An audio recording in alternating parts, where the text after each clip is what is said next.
एक top assassin अपने breakfast table पर बिल्कुल शांत बैठा है और चम्मच से हल्के हल्के एक अंडे को थपथपा रहा है। लेकिन चम्मच की मुड़ी हुई सिल्वर सतह में उसे कुछ हलचल दिखाई देती है। बहुत दूर एक पहाड़ की ऊंची चोटी पर एक फीमेल स्नाइपर पेट के बल लेटी हुई है और उसकी राइफल सीधे उसी पर तनी हुई है। वह अचानक सदमे में जम जाता है। इससे पहले कि वह कोई प्रतिक्रिया दे पाता, गोली चल चुकी होती है, लेकिन किस्मत से वह थोड़ा सा झुक जाता है और गोली उसके पास से निकल जाती है। वह तुरंत उठकर कवर लेने के लिए छलांग लगाता है, लेकिन स्नाइपर रुकने वाली नहीं है। वो एक कार्मा पियर्सिंग राउंड फायर करती है। यह देखकर वह आदमी तुरंत अपना सीक्रेट वेपन निकालता है। वह अपने दोनों हाथ आपस में ताली की तरह जोड़ता है। अचानक उसके चारों ओर 7 गोल्डन रिंग्स प्रकट हो जाती है, जो युद्ध के प्रभामंडल की तरह उसके चारों ओर परफेक्ट ऑर्बिट में घूमने लगती है। सिर्फ अपनी उंगलियों की हल्की सी हरकत से 3 स्लीप फ्लैट ड्रोन तैयार होते हैं और छत से ऊपर की ओर रॉकेट की तरह उड़ जाते हैं, सीधे उस पहाड़ की दिशा में, जैसे गाइडेड मिसाइल्स। वो उनका पीछा नहीं करता, वो वहीं खड़ा रहता है। उसके सामने हवा में सर्विलांस डेटा की स्क्रीनें उभर आती है, जो स्नाइपर की हार्ट बीट, उसकी सांसों की गति और उसकी सटीक पोजीशन को ट्रैक कर रही है। पहाड़ पर स्नाइपर अपनी आंखें सिकोड़ती है। जैसे ही वो अगली गोली के लिए निशाना साधती है, उसे आवाज सुनाई देती है, पास आते ड्रोन की गूंज। रेड टारगेटिंग बीम्स उसके सीने पर लॉक हो जाती है। तभी वो आदमी अटैक लॉन्च करता है। बिना घबराए वो अपनी कमर में रस्सी लपेटती है, एक नेल गन से आने वाले ड्रोन में से एक पर फायर करती है और खुद को खिंचाव में छोड़ देती है। मशीन से बेरहमी से सटीक गोलियां बरसने लगती है, लेकिन वो उन्हें चकमा देती हुई कुशलता से उस बैराज के बीच से निकल जाती है। ये सब एक कहानी से शुरू हुआ था कि इस दुनिया में कुछ ऐसे लोग होते हैं जिन्हें अपने सभी पिछले जन्म याद रहते हैं। उनमें से कुछ इसे आशीर्वाद मानते हैं, जबकि कुछ इसे अभिशाप समझते हैं। साल है 1985, मैक्सिको सिटी, जहाँ एक आदमी जिसका नाम इवान है, पुलिस और एक आदमी जिसका नाम बेस्ट है, उनसे भागता हुआ दिखाया जाता है। इवान के साथ उसके 2 साथी हैं, जिनमें एक का नाम एबेल है और उनके साथ जो लड़की है उसका नाम नोरा है। बेस्ट किसी भी कीमत पर उसका अंडा हासिल करना चाहता है। इवान उस अंडे की रक्षा करने के लिए बहुत तेज गाड़ी चला रहा है। गाड़ी चलाते हुए वह एक टनल से गुजरता है और एक ब्रिज के आखिर तक पहुंच जाता है, जहां सड़क खत्म हो जाती है।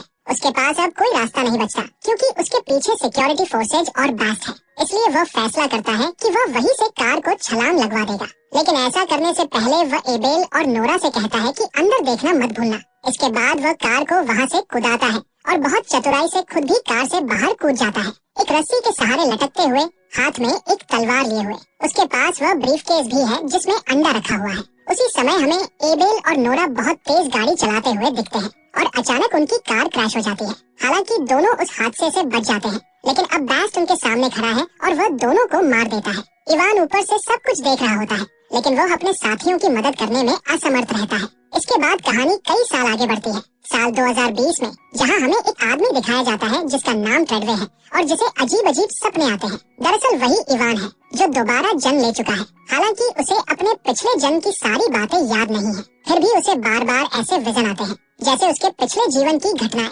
इवान की तरह इस दुनिया में और भी कई लोग हैं जिन्हें अपने पिछले जन्मों की बातें याद रहती है। ऐसे लोगों को 2 समूहों में बांटा गया है।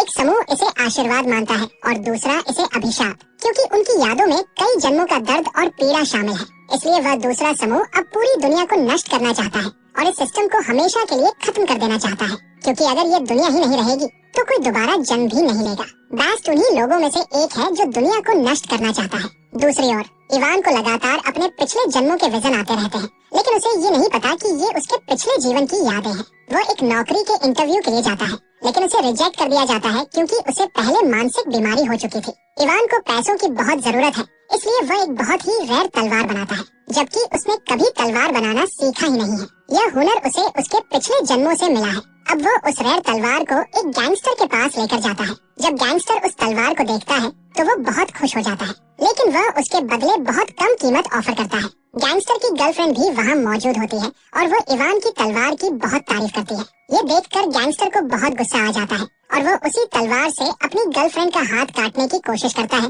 वो भी इवान के सामने। इवान ये सहन नहीं कर पाता, वो तुरंत उससे तलवार छीन लेता है, तलवार उसकी गर्दन पर रख देता है और अपनी तलवार लेकर वहाँ से भाग जाता है। लेकिन अब पुलिस भी इवान का पीछा कर रही होती है।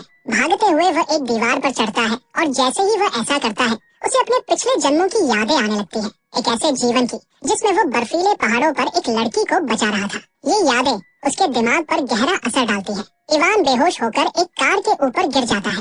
उसी समय पुलिस वहाँ पहुँच जाती है और उसे गिरफ्तार कर लेती है। अब वो पुलिस हिरासत में है। वहाँ एक आदमी उससे मिलने आता है उसके पास इवान की तलवार होती है। वो इवान से कहता है कि बचपन से उसे भी अजीब अजीब विजन आते थे और उन्हें रोकने के लिए उसने कई तरह की मानसिक दवाइयाँ ली, लेकिन असल में ये हमारे पिछले जन्मों की यादें हैं। जो विजन तुम देख रहे हो वे तुम्हारे पिछले जीवन की घटनाएं हैं। मैं चाहता हूँ कि तुम अपना पिछला जीवन याद करो। इवान के सामने खड़ा वह आदमी और कोई नहीं बल्कि बास्ट है, जिसका अंडा इवान ने अपने पिछले जीवन में चुरा लिया था। जैसे ये इवान का दूसरा जन्म है, वैसे ही ये बास्ट का भी दूसरा जन्म है। वो चाहता है कि इवान अपने पिछले जन्मों को याद करे ताकि वह अपना अंडा वापस पा सके, जिसे इवान ने अपने पिछले जीवन में कहीं छिपा दिया था। लेकिन इससे पहले कि बास्ट इवान की पिछली यादों को पूरी तरह वापस ला पाता, एक लड़की जेल की दीवार तोड़कर अंदर आती है और इवान को वहाँ से निकालकर बास्ट से बचा ले जाती है। ये लड़की और कोई नहीं बल्कि नोरा है, जो इवान की पिछले जीवन की साथी थी। उसे अपना पिछला जीवन याद है, इसलिए उसने इवान को बास्ट से बचाया।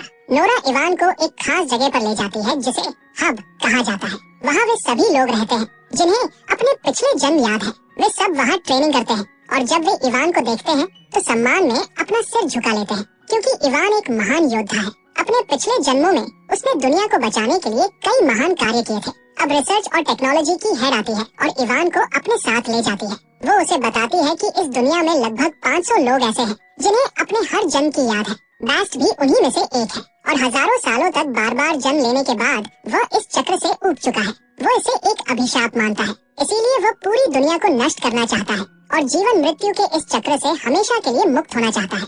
इस उद्देश्य से अपने पिछले जीवन में उसने एक लैब में एक खास तरह का वायरस बनाया था।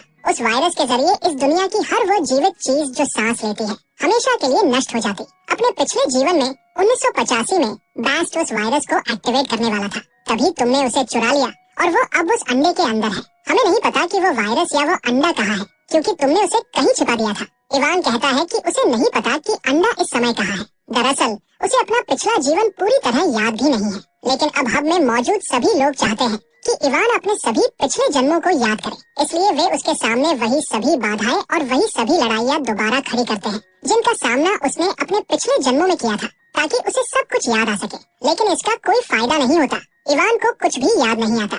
इसके बाद उसे एक खास चैम्बर में ले जाया जाता है, जहाँ इवान देखता है कि वहाँ उसके पिछले जन्मों के कई शरीर रखे हुए हैं। वो अपने पिछले जीवन का शरीर भी देखता है। वहाँ एक आदमी इवान को एक खास तरह की बंदूक दिखाता है और बताता है कि बास्ट के पास भी ऐसी ही एक बंदूक है। इस बंदूक से वो हम जैसे लोगों की आत्माओं को कैद कर सकता है ताकि वे दोबारा जन्म न ले सके।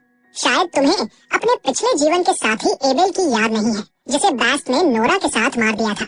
उसने एबेल की आत्मा को कैद कर लिया था, इसलिए वह दोबारा जन्म नहीं ले सका। दूसरी तरफ हमें बास्ट दिखाया जाता है, जिसे हब के बारे में पता चल जाता है और अब वो अपने लोगों को उस पर हमला करने के लिए भेजता है। लेकिन इवान, नोरा और उनके साथी किसी तरह वहाँ से बच निकलते हैं और एक खास क्लब में पहुँचते हैं जिसका नाम है इन्फिनिट। ये एक ऐसा क्लब है उन लोगों के लिए जिन्हें अपने पिछले जन्म याद रहते हैं। वहाँ इवान का परिचय आर्टिजन से कराया जाता है, क्योंकि वही उसकी मदद करेगा ताकि उसे अपने पिछले जन्म याद आ सके। इवान पूछता है कि ये कैसे होगा। आर्टिजन समझाता है कि जब कोई व्यक्ति अपने जीवन के अंतिम क्षणों में होता है तो उसे अपने सभी जन्मों की याद आ जाती है। इसके बाद आर्टिजन इवान को एक खास तरह की मशीन में रखता है, जिसमें धीरे धीरे पानी भरना शुरू हो जाता है, ताकि जब इवान की जान उसके शरीर से निकलने लगे तब उसे अपने सभी पिछले जन्म याद आ जाए। धीरे धीरे इवान की धड़कन कम होने लगती है और एक पल ऐसा आता है जब उसका दिल पूरी तरह धड़कना बंद कर देता है। उसे बाहर निकाला जाता है और उसकी धड़कन वापस लाने की कोशिश की जाती है, लेकिन कोई फायदा नहीं होता।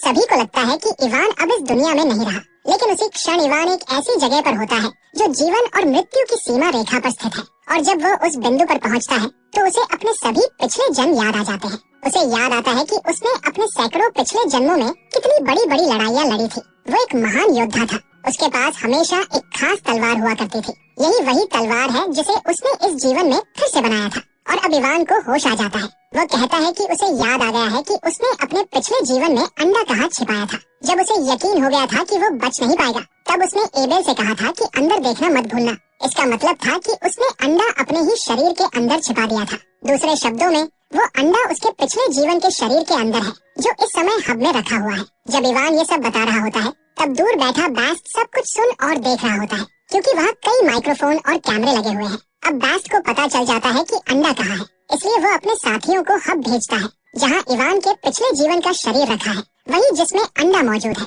जैसे ही अंडा उसके हाथ में आएगा, वो पूरे विश्व में वायरस फैला देगा, जो हर उस जीवित प्राणी को हमेशा के लिए खत्म कर देगा जो सांस लेता है। और वो खुद उस क्लब की ओर निकल पड़ता है जहाँ इवान और उसके साथी मौजूद हैं, ताकि वह उन सबको मार सके। हालांकि इवान, नोरा और उनके कुछ साथी वहाँ से बच निकलते हैं। इवान घायल हो चुका होता है और बेहोश हो जाता है, इसलिए नोरा उसे आर्टिजन के पास छोड़ देती है और खुद बेस्ट को रोकने के लिए निकल पड़ती है। कुछ समय बाद जब इवान को होश आता है तो उसे पता चलता है कि नोरा अकेले ही बेस्ट को रोकने गई है। इवान आर्टिजन से कहता है कि उसे रोकना इतना आसान नहीं होगा, उन्हें जाकर नोरा की मदद करनी होगी। इसके बाद दोनों उसकी मदद के लिए निकल पड़ते हैं। दूसरी ओर हम बेस्ट को देखते हैं, जिसके पास अब इवान के पिछले जीवन का शरीर है, वही जिसमें अंडा छिपा हुआ है। वह उस शरीर से अंडा निकाल लेता है। इस अंडे को विस्फोट करने के लिए उसके पास एक खास हथियार है, लेकिन इससे पहले कि वह ऐसा कर पाए, नोरा वहाँ पहुँच जाती है। वो उस पर ड्रोन से हमला करता है। हालांकि तब तक इवान और आर्टिजन भी वहाँ पहुँच जाते हैं और नोरा को बचा लेते हैं।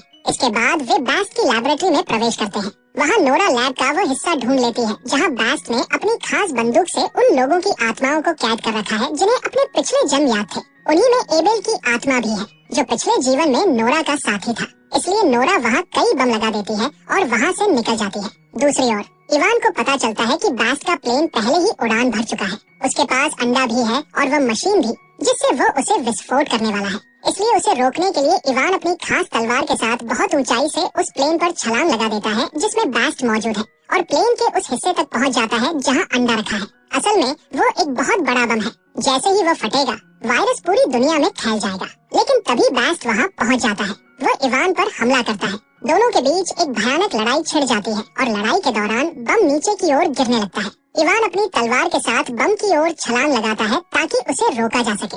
बम पहले ही सक्रिय हो चुका होता है। बेस्ट भी छलांग लगाता है क्योंकि वह इवान को रोकना चाहता है। उसके पास उसकी खास बंदूक होती है जिससे वो किसी की भी आत्मा को कैद कर सकता है। लेकिन इससे पहले कि वह इवान की आत्मा को कैद कर पाता, इवान अपनी तलवार से पहले बम को निष्क्रिय कर देता है। इसके बाद वो बेस्ट पर हमला करता है, उसकी बंदूक छीन लेता है और उसी बंदूक का इस्तेमाल उसी पर करता है। उसकी आत्मा को कैद कर लेता है। इसका मतलब है कि बेस्ट अब दोबारा जन्म नहीं ले सकेगा। इवान बहुत ऊंचाई से समुद्र में गिरता है जिससे उसकी मृत्यु हो जाती है। दूसरी ओर हम नोरा को देखते हैं जिसने अब वो बम विस्फोट कर दिया है जो उसने लगाया था, जिसके परिणाम स्वरूप सभी कैद की गई आत्माएं मुक्त हो जाती है। लेकिन उस बम विस्फोट में उसकी भी मृत्यु हो जाती है। कई साल बीत जाते हैं। हमें एक छोटा लड़का और एक छोटी लड़की दिखाई जाती है। वो लड़की और कोई नहीं बल्कि नोरा है और उसके साथ एबेल है, जिससे वो कई जन्मों से प्रेम करती आई थी। इंडोनेशिया में हमें एक बेहद कुशल तलवारबाज दिखाई देता है और एक बूढ़ा आदमी उसके पास आता है। वो और कोई नहीं बल्कि आर्टिजन है, जो उस तलवारबाज को इवान के पिछले जीवन की तलवार देता है, क्योंकि उसे पता है कि यही इवान का अगला जन्म है। वो इस जीवन में इवान के पिता से कहता है कि जब भी आपका बेटा अपने पिछले जीवन के बारे में पूछे तो उसे मेरा कार्ड दे देना। जाने से पहले आर्टिजन एक सैब इवान की ओर उछालता है और वो अपनी तलवार से उसे 2 टुकड़ों में काट देता है। इवान कहता है कि हम फिर मिलेंगे। दरअसल इस जीवन में भी इवान को अपने पिछले जन्म याद है। उन यादों में वो पहले ही आर्टिजन को देख चुका था। उसे पूरी तरह यकीन है कि वह आर्टिजन को पहले से जानता है और इसी के साथ फिल्म और कहानी समाप्त हो जाती है।